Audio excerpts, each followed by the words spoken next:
हमारे विधानसभा के अंदर विपक्ष के नेता श्री रामवीर सिंह विदुड़ी जी हैं। हमारे पश्चिमी दिल्ली से सांसद श्री परवेश वर्मा जी हैं। हमारे दक्षिण दिल्ली से सांसद श्री रमेश विदुड़ी जी हैं। हमारे विधायक श्री विजेंद्र गुप्ता जी हैं और हमारे पूर्व विधायक और सीनियर नेता सरदार मनोज सिरसा जी हैं। मैं उन सबका स्वागत करता हूं। अब मैं निवेदन करूंगा आदरणीय प्रदेश अध्यक्ष जी से कि आप सबको संबोधित करें और इस फर्जीवाल के जो झूठ है उसकी श्रृंखला का आज जो हम आपके सामने पेश कर रहे हैं उसका खुलासा करें। धन्यवाद। सभी पत्रकार मित्रों को मेरा नमस्कार।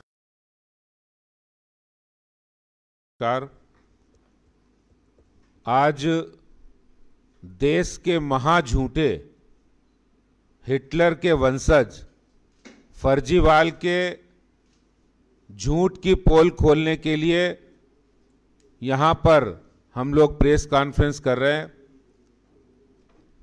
दिल्ली के स्कूलों में बेशक हेडमास्टर की कमी है, लेकिन अगर झूठ का कोई हेडमास्टर है तो वो दिल्ली का फर्जीवाल है। और उसी झूठ को पोल खोलने के लिए, झूठ का उजागर करने के लिए ऐसे 5 मुद्दों को लेकर हम आपके बीच यहां हैं। चाहे दिल्ली के अंदर मोहल्ला क्लिनिक पर झूठ बोला हो, यमुना सफाई पर झूठ बोला हो, दिल्ली के घर घर में पानी पहुंचाने का वादा करके उस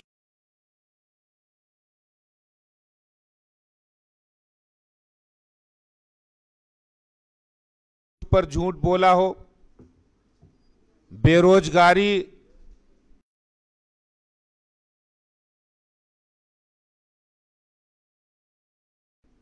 और रोजगार देने के मुद्दे पर झूठ बोला हो, या फिर दिल्ली के अंदर डीटीसी बसों की कमी है इस पर झूठ बोला हो, और एक बार नहीं अनेक बार बोला है झूठ। उस झूठ को उजागर करने के लिए आपके बीच में हमारी पार्टी के सांसद, एलओपी और पार्टी के नेतागण यहां उपस्थित हैं। जिस तरह से दिल्ली के सरकार ने मोहल्ला क्लिनिक को बताया कि हमारा वर्ल्ड क्लास मोहल्ला क्लिनिक है, वो वर्ल्ड क्लास मोहल्ला क्लिनिक थर्ड क्लास मोहल्ला क्लिनिक के रूप में कैसे बदल गया है, इसकी भी जानकारी हम आपको देंगे। क्योंकि 1000 मोहल्ला क्लिनिक का पहाड़ा पड़ने वाले विधानसभा से लेकर दिल्ली से लेकर पूरे देश के अंदर लोगों को झूठ बताने वाले कि हमने 1000 मोहल्ला क्लिनिक खोलने हैं, खोल दिए हैं। एक बार नहीं, बार बार बताया 1000 मोहल्ला क्लिनिक खोलेंगे, 1000 मोहल्ला क्लिनिक खोल देंगे। कई बार उन्होंने इस बात की, इस इबारत को कई बार दोहराया, लेकिन हकीकत इससे परे है। पहली हकीकत है कि 1000 मोहल्ला क्लिनिक में मात्र 200 मोहल्ला क्लिनिक ही खोल पाए हैं, मात्र 200 मोहल्ला क्लिनिक। उसमें भी 50% मोहल्ला क्लिनिक बीमार है। कहीं गंदगी है, कहीं खुलते नहीं है, कहीं डॉक्टर नहीं है, कहीं दवाई नहीं है, कहीं मोहल्ला क्लिनिक में जानवर बाहर रहते हैं, और जिन मोहल्ला क्लिनिक में दवाई दी जाती है वहां पर एक्सपायर्ड दवाइयां दी जा रही हैं, गलत दवाई दी जा रही है। जो दवाइयां बच्चों को देनी नहीं चाहिए वो दवाई देकर बच्चों की पिछले 6 महीने पहले मृत्यु हुई थी, और फिर वो उन बच्चों को सही करने के लिए केंद्र सरकार और एमसीडी के अस्पतालों में उन बच्चों का इलाज हुआ, वहां सही हुए। यहां तक कि मोहल्ला क्लिनिक के अंदर यौन शोषण की भी घटनाएं हुई हैं। मोहल्ला क्लिनिक के अंदर भ्रष्टाचार हुआ है। आप बताइए, 1500 करोड़ रुपए खर्च करके अच्छे अस्पताल, अच्छी डिस्पेंसरी बनाई जा सकती थी, लेकिन नहीं बनाई। और मोहल्ला क्लिनिक क्या हो गया? मोहल्ला क्लिनिक दिल्ली के जो मुख्यमंत्री हैं, जो महा झूठे हैं, देश के फर्जीवाल है, उनके इश्तहार का वो अड्डा हो गया है। मोहल्ला क्लिनिक बंद पड़ा है, जानवर घूम रहे हैं, और उस बंद पड़े मोहल्ला क्लिनिक पर हंसती मुस्कुराती दिल्ली के महाझूठे, देश के महाझूठे मुख्यमंत्री की तस्वीर लगी है, फर्जीवाल की। तो उनके जो मोहल्ला क्लिनिक है वो मात्र एडवर्टीजमेंट का, इश्तहार का अड्डा बन गए। पूरी दुनिया ने देखा है कि जिस समय मोहल्ला क्लिनिक में वैक्सीन लगाने की आवश्यकता थी, उस समय कोरोना के समय वैक्सीन नहीं लगी। वहां पर वैक्सीन लगती तो शायद उस समय लोगों को बहुत मदद मिलती, टेस्टिंग होती तो बहुत मदद मिलती, लेकिन वो काम वहां नहीं हुआ। मोहल्ला क्लिनिक पर झूठ बोला है। जो मुद्दे मैंने आपको बताया उन सब पे झूठ बोला है। और इस झूठ की एक तस्वीर एक वीडियो के माध्यम से मैं आपको दिखाना चाहता हूं। इससे पहले कि हमारे अन्य पार्टी के नेतागण यहां अपनी बात रखें, मैं आपको वो सारी वीडियो आपको दिखाना चाहता हूं जिसके माध्यम से आपको वास्तव में पता लगेगा कि क्या हकीकत है और क्या फसाना है। देश के महाझूठे हिटलर के वंशज कहते हैं, हिटलर ने कहा था कि एक झूठ को 100 बार बोले तो सच हो जाएगा, लेकिन दिल्ली की जनता जान चुकी है, आप 1000 बार भी बोलोगे तो अब वो सच नहीं होने वाला है। ये बात जान लीजिए। मैं एक बार कहूंगा कि वो वीडियो दिखाया जाए जिसके माध्यम से आपको पता लगेगा उस सच के बारे में, झूठ के बारे में।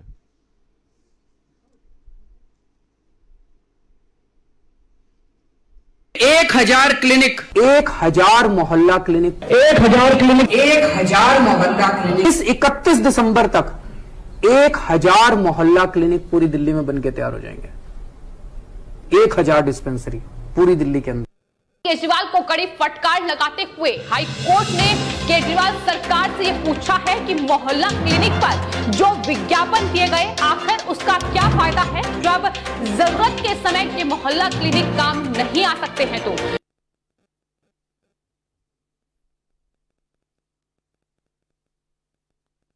यमुना को साफ किया जाएगा। यमुना साफ कर सकते हैं। यमुना हमारे लिए पवित्र नदी है। यमुना के दोनों तटों पर छोटी छोटी झील बनाई जाएंगी और मुझे उम्मीद है आप हमें 5 साल दीजिए। 5 साल में यमुना को इतना खूबसूरत बना देंगे कि आप अपने बच्चों के साथ पिकनिक मनाने के लिए यमुना के तट पर जाना शुरू करेंगे। दिल्ली सरकार की तरफ से मैं कहना चाहता हूं कि यमुना को साफ करने के लिए हम पूरी तरह से प्रतिबद्ध हैं। यमुना बड़ी गंदी है। गए हो यमुना पे? कौन कौन गया यमुना पे? बहुत गंदी है यमुना। उसमें सारा सीवर जाता है, सारा इंडस्ट्री का पानी जाता है, इंडस्ट्री का वेस्ट जाता है। उसकी भी मैंने प्लानिंग करी है। अगले चुनाव के पहले, ये वाला चुनाव नहीं, 5 साल के अंदर, अगले चुनाव के पहले आपके सारे गांव को ले जाके उसमें डुबकी लगवा दूंगा मैं। आप क्या करना चाहते हैं यमुना को साफ करने के लिए, क्या करेंगे? ये हमारी भी अब आने वाले 5 साल में प्रायोरिटी है और अगले 5 साल, ये चुनाव छोड़ के अगले चुनाव के पहले आप सबको यमुना भी नहलवा देंगे। मैं आपके साथ डुबकी लगाऊंगा।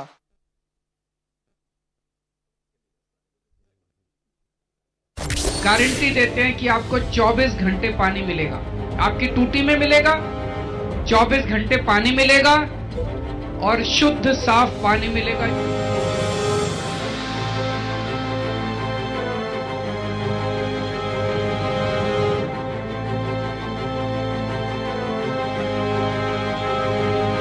एक घंटा पानी, आधा 1 घंटा भी नहीं आता है, आधा घंटा पानी आता है। हम देख लिया, आधा घंटा पानी आता है कुल।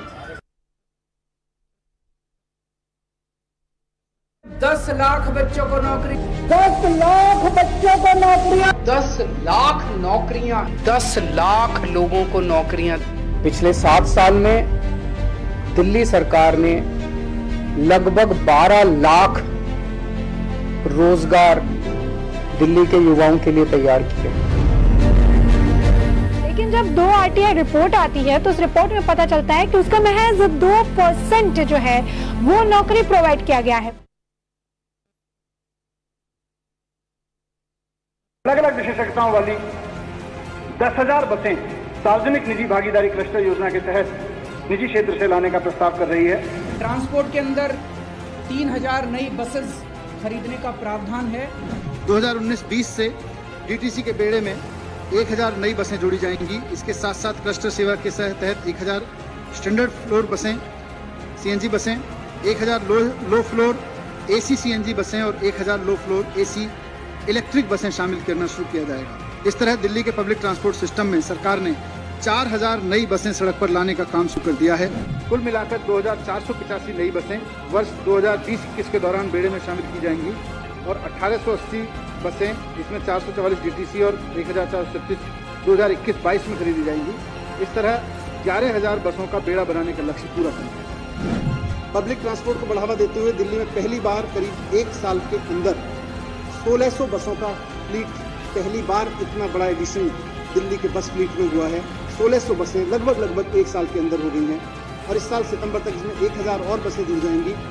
इस साल 1,000 बस और जुड़ने के बाद ये संख्या 7,693 पहुंच जाएगी और हमारा लक्ष्य है कि हम 11,000 की फ्लीट दिल्ली में बसें की करें। 2011 के बाद से आज तक डीटीसी के बेड़े में एक भी नई बस नहीं आई थी।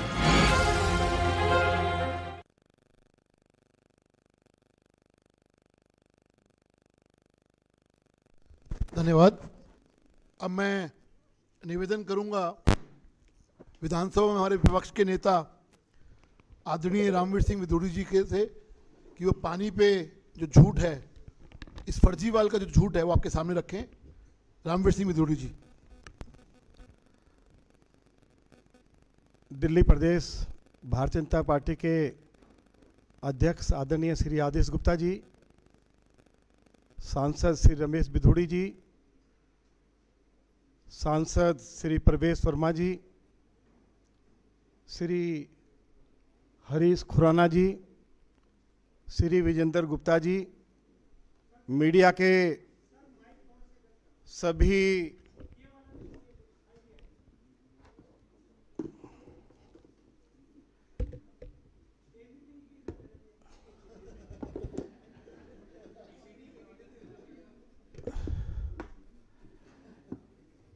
मीडिया के सभी सम्मानित साथियों, आप सभी को मेरा नमस्कार।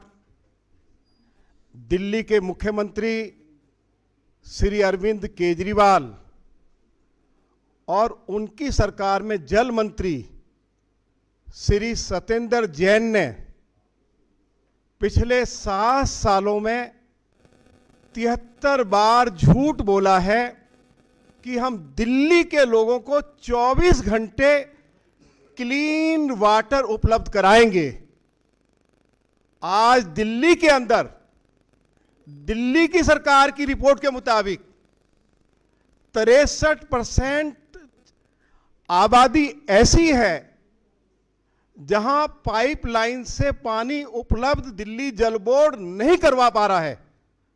अरविंद केजरीवाल जब मुख्यमंत्री बने, दिल्ली के पास 850 MGD पानी था और आज केवल 900 MGD पानी है और दिल्ली को आवश्यकता है 1300 MGD पानी की। अरविंद केजरीवाल दिल्ली के जब मुख्यमंत्री बने, दिल्ली जल बोर्ड 500 करोड़ रुपए मुनाफे में था। यह अरविंद केजरीवाल का स्टेटमेंट है।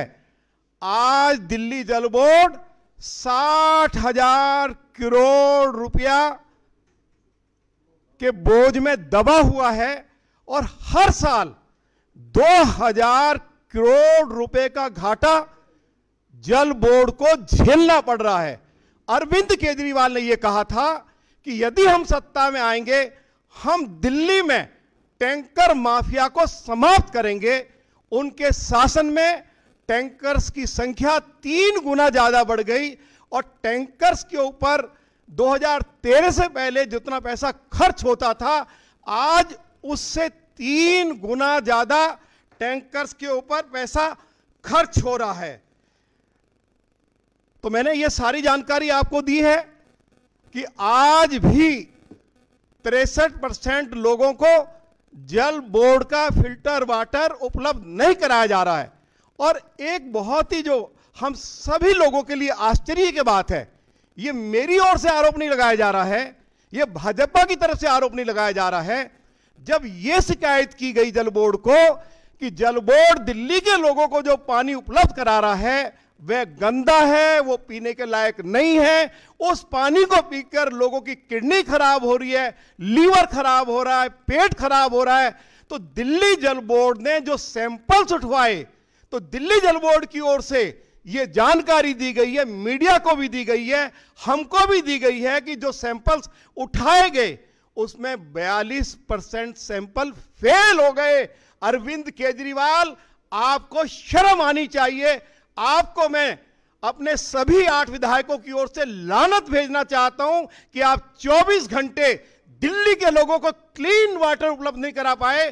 63% लोग आज ग्राउंड वाटर पर निर्भर करते हैं। जल बोर्ड 2000 करोड़ रुपए के घाटे में चला गया। 60,000 करोड़ रुपए का कर्जा दिल्ली सरकार का जल बोर्ड के ऊपर है। यह हालत आज आपने जल बोर्ड की बना दी है और दिल्ली के लोग बूंद बूंद पानी के लिए तरस रहे हैं। 2-2 दिन तक लोगों को 1 घंटा पानी भी दिल्ली देहात में अनऑथराइज कॉलोनीज में जहां 60 लाख लोग रहते हैं उनको अरविंद केजरीवाल की सरकार उपलब्ध नहीं करवा रही है। इसलिए अरविंद केजरीवाल और उनके मंत्री नैतिक जिम्मेवारी लेते हुए उनको अपने पद से इस्तीफा देना चाहिए कि वो 7 साल में लोगों को क्लीन वाटर 24 घंटे उपलब्ध कराने की बात कर रहे थे, वह नहीं करवा पाए। मैं यही कहना चाहता हूं। धन्यवाद रामवीर जी। अब मैं निवेदन करूंगा पश्चिमी दिल्ली से हमारे सांसद भाई परवेश वर्मा जी से कि आपको जो फर्जीवाल का जो यमुना के ऊपर जो फर्जीवाड़ा है उसके बारे में बताएं। परवेश वर्मा जी।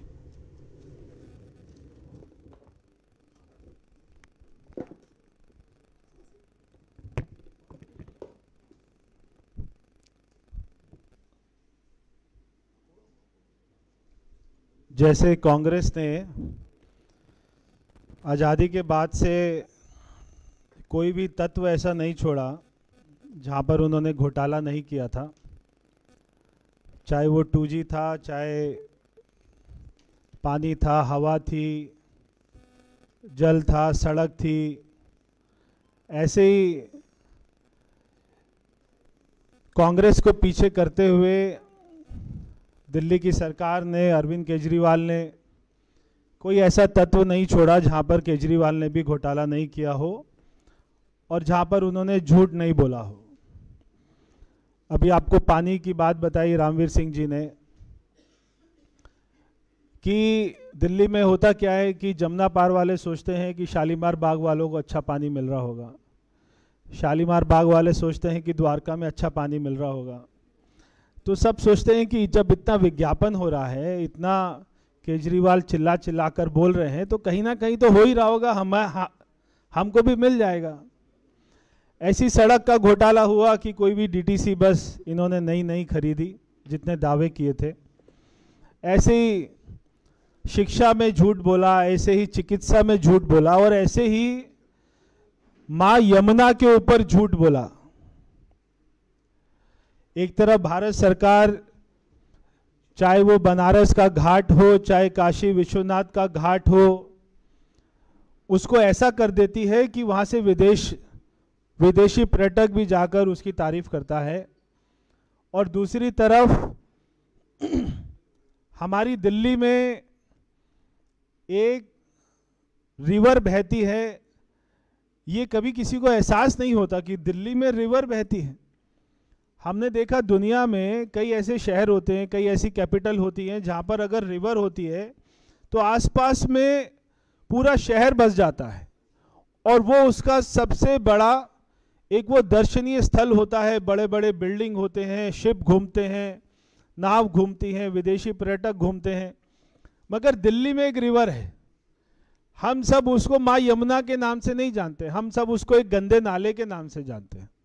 गंदा नाला कैसे हुआ कि हजारों करोड़ रुपया उसके नाम पर बजट का प्रावधान तो पास किया जाता है, मगर खर्च नहीं होता। दिखाया जाता है खर्च हो गया, क्योंकि पानी को साफ करने में कैसे पता लगेगा कि कितना करोड़ रुपए कहां खर्च हो गया। 2015 में भी दिल्ली के मुख्यमंत्री कहते थे मैं डुबकी लगाऊंगा, मैं यमुना में डुबकी लगाऊंगा। वो इस बात को बोलते हुए शर्म नहीं करते कि माँ यमुना गंदी है। माँ तो नहीं बोलते, यमुना बोलते। यमुना मैली है ना, सब बोलते हाँ मैली है। यमुना गंदी है ना, सब बोलते हाँ गंदी है। अगली बार ले जाऊंगा डुबकी लगाने, अगले चुनाव से पहले चलेंगे, पूरा गांव चलेगा, डुबकी लगाऊंगा मैं भी तुम्हारे साथ। तो नहीं लगाई। 2020 में फिर उन्होंने कहा माँ यमुना गंदी है ना, हाँ गंदी है, मैं भी डुबकी लगाऊंगा। मगर वहां डुबकी कौन लगा रहा था? अरविंद केजरीवाल नहीं लगा रहा था। छठी मैया के दिन जो हमारे दिल्ली में पूर्वांचल बहनें माँ रहती हैं, उन्होंने गंदे केमिकल के पानी में वहां पर डुबकी लगाई, और जिसका दृश्य पूरे देश ने और विश्व ने देखा। यह बात तय है कि अरविंद केजरीवाल कभी डुबकी नहीं लगाएगा मां यमुना में, क्योंकि वो साफ नहीं कर सकता। 2025 में भी चुनाव में वो यही कहेगा मैं 2030 से पहले डुबकी लगाऊंगा। मगर उसने अपने डुबकी लगाने के लिए तो इंतजाम कर लिया है। उसने अपने मुख्यमंत्री आवास में 21 करोड़ रुपए का काम हो रहा है। आपको घुसने की अंदर इजाजत नहीं होगी, हमें नहीं है, मीडिया वालों को नहीं है, कोई अंदर झांक कर नहीं देख सकता क्या काम चल रहा है। स्विमिंग पूल बन रहा है, पहला मुख्यमंत्री आवास है पूरे देश में, या पहला कोई सरकारी आवास होगा जिसमें सरकार के फंड से स्विमिंग पूल बनाया जा रहा है। रामवीर जी कह रहे थे लोगों को पीने का साफ पानी नहीं है, मगर उस साफ पानी को अरविंद केजरीवाल अपने घर में स्विमिंग पूल लगाएगा, उसमें डुबकी लगाएगा, पीछे माँ यमुना का बैकड्रॉप लगा देगा और बोलेगा देखो मैंने माँ यमुना में डुबकी लगा दी। ऐसी कोई उसकी साजिश होगी। हर साल आज भी माँ यमुना के अंदर वहां पर जो बच्चे और लोग आसपास में रहते हैं, तैरते हैं, 100 के करीब आज भी वहां पर लोग उसमें डूबकर मृत्यु हो जाती है, क्योंकि हमने वहां पर कोई इंतजाम नहीं किया। आज भी आसपास के इंडस्ट्रियल एरिया, पूरे जमुना पार में जो इंडस्ट्रियल एरिया है, उसका वेस्ट, उसका केमिकल वेस्ट वो बिना ट्रीटमेंट के माँ यमुना में गिरता है, और आसपास के जितने रिहायशी इलाके हैं वहां का सारा गंदा वेस्ट वो सारा माँ यमुना में गिरता है। तो माँ यमुना की हालत सुधर नहीं रही है, वो और ज्यादा दिन प्रतिदिन खराब होती जा रही है। जितने एसटीपी प्लांट लगाने थे उतने नहीं लगाए, और दूसरी तरफ ये दिल्ली के लोग, दिल्ली की सरकार के लोग गुजरात जाते हैं, और आज अरविंद केजरीवाल गुजरात जा रहे हैं। मैं उनसे कहूंगा वो साबरमती रिवर फ्रंट देखिएगा वहां पर जरूर, जिसका उद्धार हमारे उस समय के मुख्यमंत्री और आज के प्रधानमंत्री हमारे नरेंद्र मोदी जी ने किया था। कि साबरमती रिवर फ्रंट अगर आप देखेंगे वो भी पहले ऐसे माँ यमुना की तरह था, मगर आज पूरा अहमदाबाद, पूरा शहर वहां पर खाना खाने के बाद में शाम को टहलने के लिए लाखों की संख्या में लोग जाते हैं। तो क्या माँ यमुना के आसपास ऐसा नहीं हो सकता कि वहां पर भी रिवर फ्रंट बने और पूरा दिल्ली के 10 लाख लोग, 5 लाख लोग संडे के दिन या रात को खाना खाने के बाद वहां पर टहले, उनको साफ हवा मिले, उनको लगे कि दिल्ली में कोई माँ यमुना रहती है। तो बहुत बड़ा झूठ अरविंद केजरीवाल ने माँ यमुना के ऊपर भी बोला है, ये मुझे कहना था। धन्यवाद प्रवेश जी। अब मैं निवेदन करूंगा सदा सिरसा जी से, चूंकि उनको जाना है, आपके सामने इस फर्जीवाल का झूठ उजागर करें। धन्यवाद। मैं खास तौर पर दिल्ली और देश के लोगों को ये जरूर बताना चाहता हूँ, ये नौटंकीबाज केजरीवाल जो कभी भोला बन जाता है, कभी कोई ड्रामे का अपने मुंह पे मुखौटा लगाता है, लेकिन हमें दुख और अफसोस है कि पंजाब जैसे पवित्र गुरुओं की धरती, पीरों फकीरों की धरती, उसके ऊपर भी अब अरविंद केजरीवाल ने आग लगाने का काम शुरू कर दिया है। मैं आपको याद दिलाना चाहता हूँ, 3 दिन पहले जो वहाँ पे पटियाला में सब कुछ हुआ, वो कुछ ऐसा नहीं है कि अचानक हो गया, कुछ ऐसा नहीं है कि बिना पता चले कुछ हो गया। इस सब की जानकारी पंजाब पुलिस, पटियाला पुलिस को थी, क्योंकि अरविंद केजरीवाल सुपर सीएम है। पंजाब पुलिस, पंजाब प्रशासन जो है अरविंद केजरीवाल को रिपोर्ट करता भगवंत मान की जगह। 3 दिन से ये सारी जानकारी होने के बावजूद, जिस तरह 1980 के दशक में इंदिरा गांधी और कांग्रेस ने ये षड्यंत्र रचा था देश के ऊपर सत्ता हासिल करने के लिए, पंजाब को आग के हवाले किया, वहाँ के लोगों को मरवाया और अंत सारे देश को उसका भुगतना पड़ा। अरविंद केजरीवाल भी उसी रास्ते चला है। मुझे इस बात की तसल्ली हुई, कम से कम कोई तो बोला, और कौन बोला? राहुल गांधी ट्वीट करके बोला कि पंजाब को प्रयोग मत करो, इसको एक्सपीरियंस की जगह मत बनाओ, क्योंकि राहुल गांधी जानता है कि उसके फोरफादर्स ने किस तरह से इसको इस्तेमाल करने की कोशिश की थी। इसको एक स्प्रिंग बोर्ड की तरह इस्तेमाल करके देश की सत्ता तो हासिल कर ली, लेकिन उसका खमियाजा सभी देशवासियों को भुगतना पड़ा। ये इतना शातिर, इतना बेईमान और इतना कॉम्युनल आदमी है जिसके रहते 1984 के बाद अगर दिल्ली में कोई रॉयट्स हुए, कत्लेआम हुआ, तो वह अरविंद केजरीवाल के रहते सीमापुरी में हुआ। और पिछले दिनों में सलीमपुर, क्या है? सीलमपुर, सॉरी, मैं माफी चाहता हूं, ऐसे तो ऐसे नाम हटा देने चाहिए, पता नहीं अभी तक क्यों है। सीलमपुर में हुआ, और अभी आपने देखा जहांगीरपुरी में हुआ। जैसे नाम वैसे काम, अभी जहांगीरपुरी में हुआ और अब पटियाला में हुआ। कौन करवा रहा है? अरविंद केजरीवाल, आम आदमी पार्टी की सरकार। मैं देश के लोगों को आग्रह करना चाहता हूं, ये इतना खतरनाक आदमी है, राज सत्ता करने के लिए कितने भी बेगुनाह लोगों का खून बहा सकता है। इस शातिर और बेईमान आदमी से हम सबको सचेत होने की जरूरत है। धन्यवाद। बहुत बहुत धन्यवाद सिरसा जी। मैं निवेदन करूंगा हमारे दक्षिण सांसद श्री रमेश विदोड़ी जी से कि आपके संबोधित करें, और जो बेरोजगारी का जो मुद्दा है उस पर जो फर्जीवाल अरविंद केजरीवाल जी कर रहे हैं उस पर आपका प्रकाश डालें। आदरणीय रमेश विदोड़ी जी। रमेश जी, पहले आप रमेश बोलो।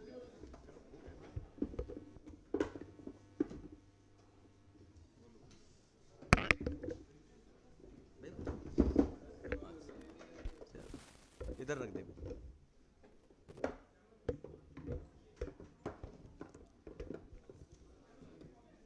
बहुत बहुत धन्यवाद खुराना साहब। हम सब लोग आज दिल्ली के 225 करोड़ लोगों की चिंता, जिनको किस प्रकार से केजरीवाल साहब ने ठगा है, भविष्य में उसका टूल और ना बने और देशवासी भी ना बने। वैसे तो देशवासी ने देखा है उत्तर प्रदेश, उत्तरांचल, गोवा में उसको हैसियत बताई है कि उसकी जमानतें जब्त हुई हैं, लेकिन अभी स्लाइड में आपने देखा केजरीवाल साहब ने कहा था मैं 10 लाख लोगों को रोजगार दूंगा। जो गरीब झुग्गी झोपड़ी में रहने वाला नौजवान है, वो झुग्गी झोपड़ी में कोई शौक से नहीं रहता है। उनके माँ बाप रोजी रोटी की तलाश के लिए दिल्ली में आए थे।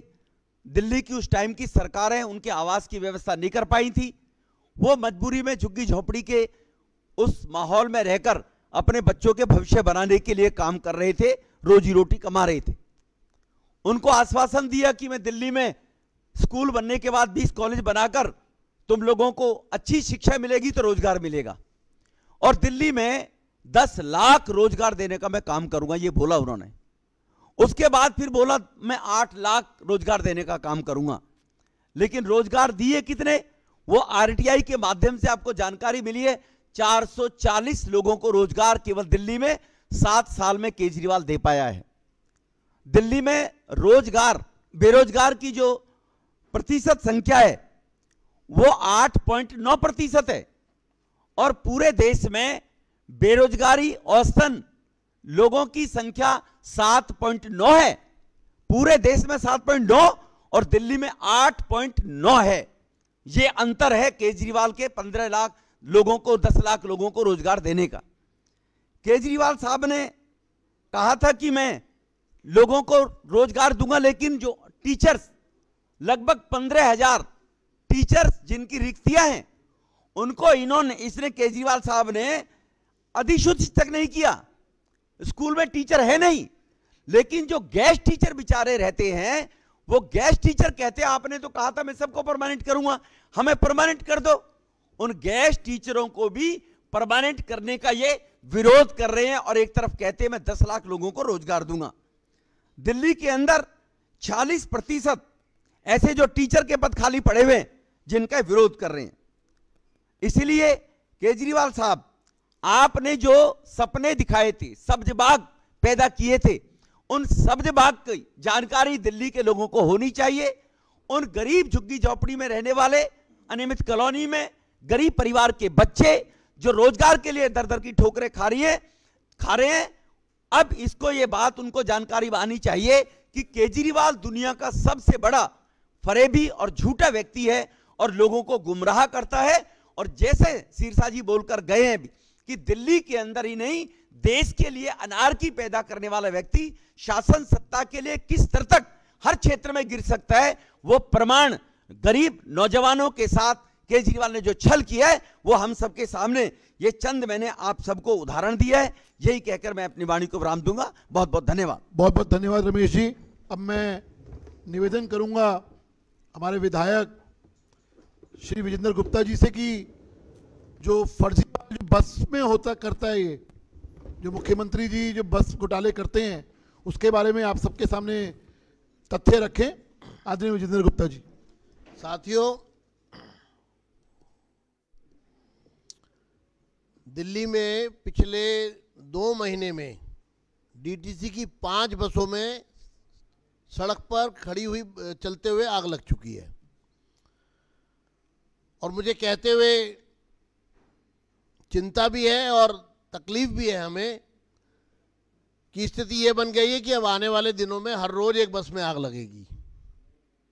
दिल्ली की सरकार इस मामले को दबा रही है क्योंकि दिल्ली में चलने वाली डीटीसी की सभी बसें ओवर एज्ड हैं, अर्थात 12 साल पुरानी है और 7.5 लाख किलोमीटर से ज़्यादा चल चुकी है।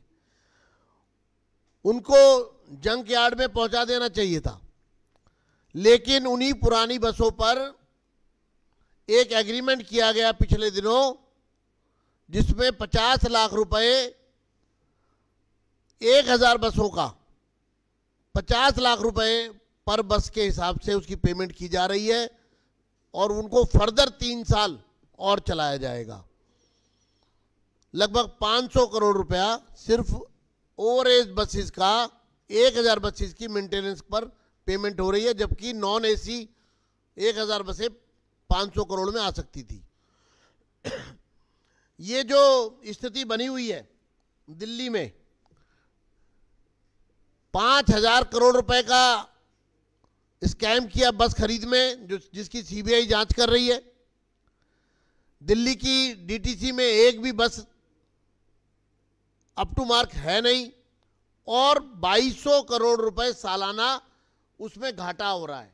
यानी कि 2200 करोड़ रुपए घाटे में डीटीसी चल रही है और बस एक भी नहीं है।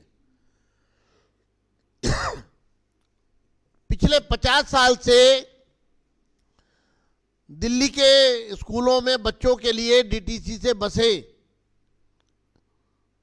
दी जाती थी और आज अचानक दिल्ली के सभी स्कूलों से डीटीसी की बसें विड्रॉ कर ली गई हैं और वो छोटे छोटे बच्चे 4 साल के, 5 साल के, 6 साल के जो सुरक्षित इन बसों में ट्रैवल करते थे, स्पेशल बसेस जो दी गई थी डीटीसी की तरफ से, अब वो बच्चे उनके किस्मत पर छोड़ दिए गए हैं, उनके अभिभावकों के ऊपर छोड़ दिए गए हैं कि वो कैसे भी उसको ट्रैवल करवाएं, रिस्क लें, बच्चा स्कूल पहुंचे नहीं पहुंचे वो पेरेंट जाने।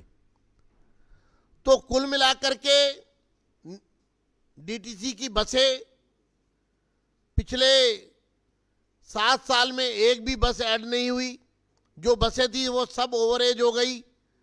2200 करोड़ डीटीसी घाटे में चली गई, जबकि ये जब सत्ता में आए थे तो उस साल घाटा मात्र 1019 करोड़ रुपए था।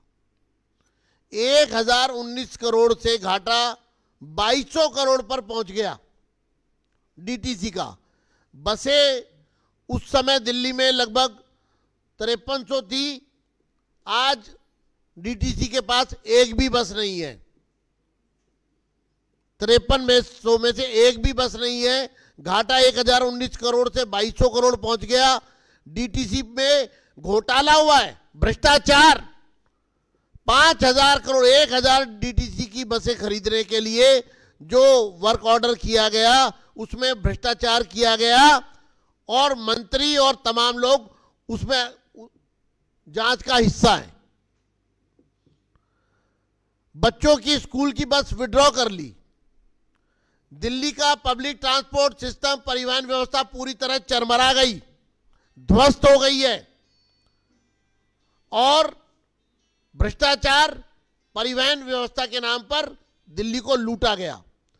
तो ये मैं कहना चाहता हूं और भारतीय जनता पार्टी का ये पैनल जो आपके समक्ष है, हम ये कहना चाहते हैं कि हमारे इन सवालों का जवाब दें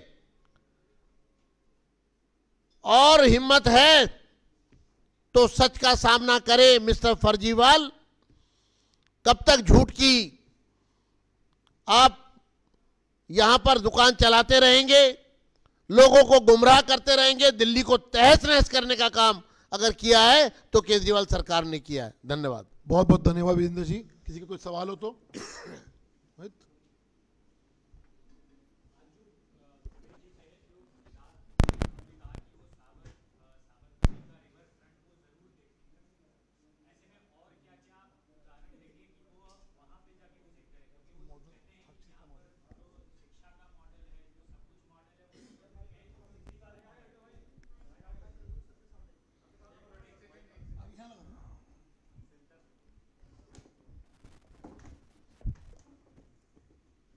मैं अरविंद केजरीवाल जी से यही कहूंगा